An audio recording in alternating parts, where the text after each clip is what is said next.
Bonjour, aujourd'hui on se retrouve dans une vidéo sur Cuvette Fashion. Alors aujourd'hui on va récupérer la récompense quotidienne et on va faire 3 défis. Le premier défi se nomme Vêtu pour réussir. Créer un look puissant pour une entrepreneuse autodidacte. J'aime bien ce défi et le thème en général parce qu'une femme qui réussit, ça arrive pas souvent, et si ça arrive, en tout cas quand ça arrive, ça se fait souvent critiquer et patati patata, alors que personne ne mérite de se faire critiquer à cause de son succès ou grâce à son succès.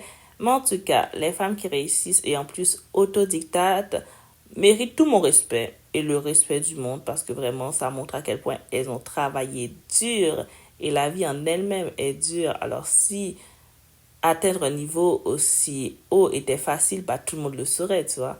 En tout cas, fille, j'ai voulu mettre la combinaison rose tout simplement pour montrer que c'est pas parce qu'on est girly, on aime le rose qu'on peut pas réussir.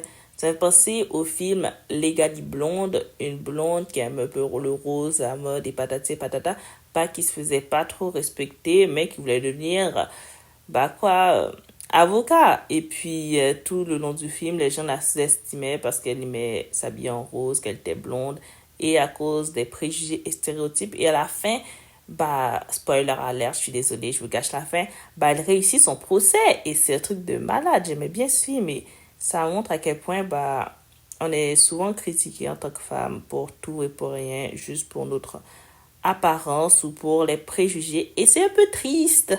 Et il y a aussi le fait que je voulais absolument représenter une femme noire dans ce défi, parce que déjà qu'une femme, c'est difficile de réussir, alors quand c'est une femme faisant partie des minorités, c'est encore plus difficile, et je trouve ça vraiment triste. C'est pour ça que je voulais émettre mon avis là-dessus, et j'espère que vous aimez mon défi. Ce premier défi était particulier. On aurait dit que je faisais une rétrospective de la société, alors que c'était pas du tout mon but, mais c'est cool des fois de parler de divers sujets. Alors maintenant, passons au second défi.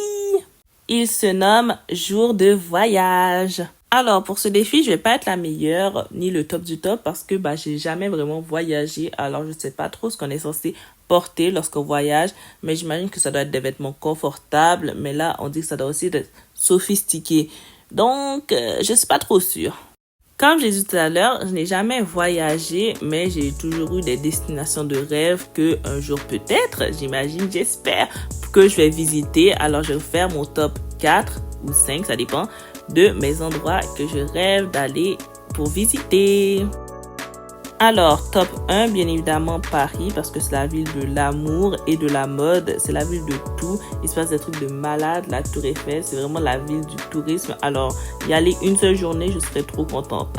Avant de passer au reste du top, j'ai quelques petites choses à dire à propos de la tenue quand même. Alors, pour moi, les combinaisons, c'est vraiment le top du top en termes de vêtements, parce que c'est joli, élégant, et ça fait partie des vêtements qui sont un peu comme les bottes hautes. Des vêtements magnifiques, mais qui sont trop souvent jugés et ne sont pas à leur juste valeur, ne sont pas admirés à leur juste valeur, alors que c'est vraiment le top du top de la mode. Vraiment, waouh! Finalement, j'ai choisi la combinaison noire parce qu'elle a l'air confortable et élégante et sophistiquée, et c'est cool. Bon, passons au reste du top. Mon top 2, c'est bien évidemment New York. C'est aussi une ville de la mode, mais c'est moins grandiose. Mais c'est quand même cool parce que plein d'attractions et tout. Je suis jamais allée aux États-Unis. Ce serait assez cool d'y aller. Mon top 3, c'est Bruxelles, en Belgique. C'est vrai que c'est assez surprenant. C'est pas la première ville à laquelle on pense, mais ça a l'air cool. En tout cas, quand je pense à Bruxelles, je pense à une ville bien accueillante et cool. Et j'ai aussi envie de manger, de goûter des vrais frites belges. Finalement, mon top 4 et mon dernier top, c'est Londres. Londres qui est une des capitales de la mode. Alors, je crois que c'est pour ça que j'ai envie d'y aller. Et qui a l'air assez différent des États-Unis. Alors, c'est sûrement pour ça, pour faire la comparaison. Voilà, c'est mon top. Et en même temps, j'ai terminé mon défi le look. J'espère que vous l'aimez bien.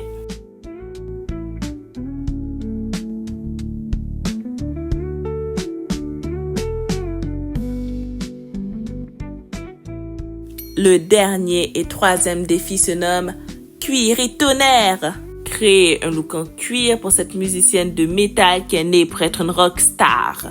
Il y a des stars qui, quand tu les vois monter sur scène, tu vois qu'ils sont censés être des stars. Vraiment, ils ont une aisance, ils ont une présence naturelle, ils ont une sorte d'aura qui font en sorte que, waouh, tout le monde les regarde et les apprécie.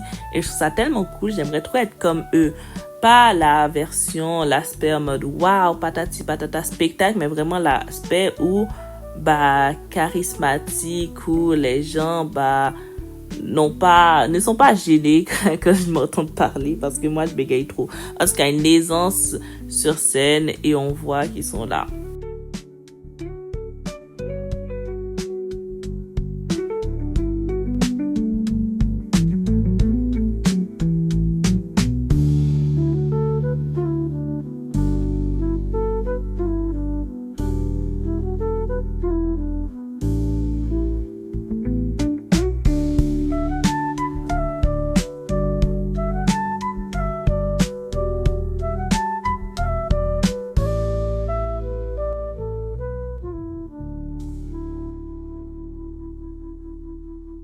L'autre jour, je regardais un film sur Netflix, un film qui parle de stars, mais pas vraiment de pop stars, des stars de la K-pop, donc Korean pop, Corée, vous connaissez peut-être pas.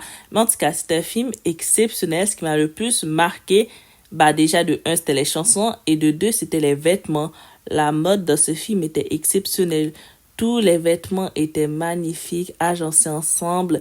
Et même si c'était un film en 3D, ça n'empêchait pas le fait qu'il y ait plein de trucs bling bling, d'accessoires, de bijoux. Et je trouve ça tellement cool. C'est vraiment ce qui m'a marqué, alors qu'il y a plein de choses cool dans le film, mais c'est ce qui m'a le plus marqué. En tout cas, je vous conseille d'aller voir ce film pour tout l'aspect, l'histoire, la mode et les chansons. Oui.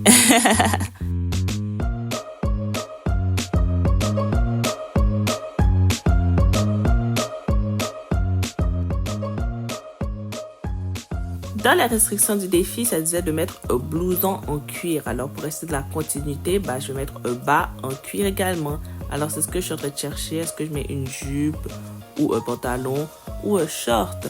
Mais je ne suis pas encore très sûre parce qu'il faut que ça aille avec la tenue. Finalement, j'opte pour le choix d'une jupe en cuir. J'opte pour la partie élégance, plus pour la partie confort parce que faut être élégante. Et voilà, je trouve que le look fait très rockstar, très joli, très élégante et j'espère que vous aimez également mon look. Nous avons terminé tous les défis d'aujourd'hui. Je vous dis au revoir.